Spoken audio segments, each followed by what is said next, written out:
الشيطان الرجيم.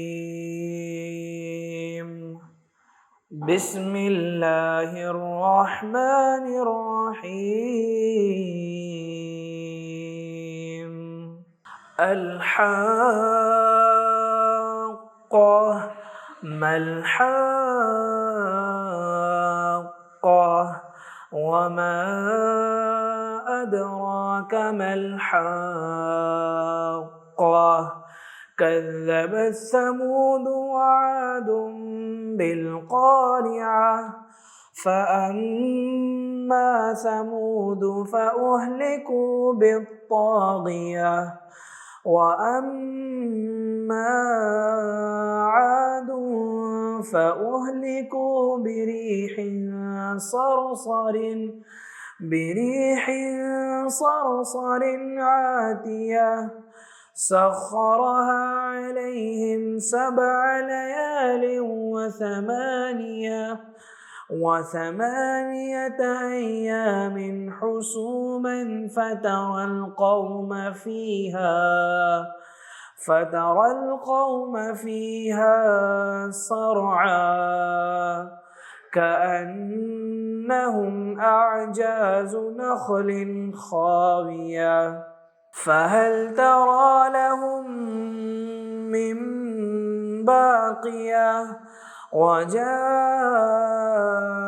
فرعون ومن قبله والمؤتفكات بالخاطئة فعصوا رسول ربهم فأخذهم أخذة رابية. إنا لما طغى الماء حملناكم في الجارية لنجعلها لكم تذكرة وتعيها أذن واعية.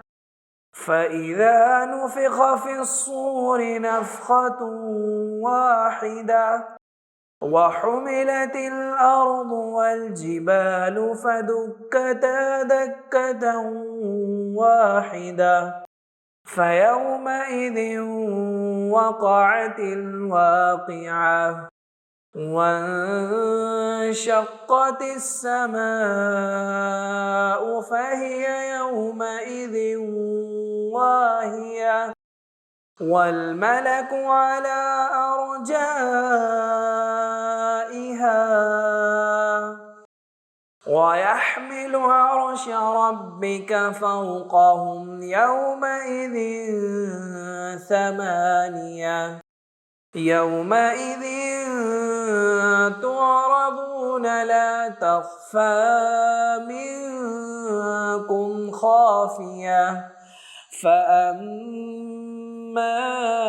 من أوتي كتابه بيمينه فيقول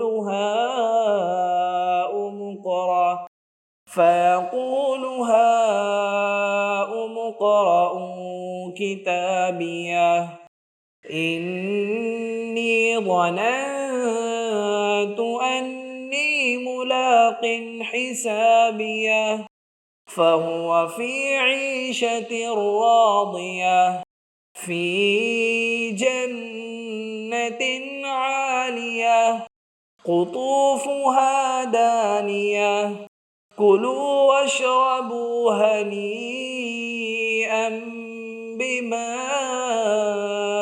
أسلفتم في الأيام الخالية. وأما من أوتي كتابه بشماله فيقول يا ليتني لم أوت كتابيه ولم أدر ما حسابيه يا ليتها كانت القاضية ما أغنى عني ماليه هلك عني سلطانيه خذوه فغلوه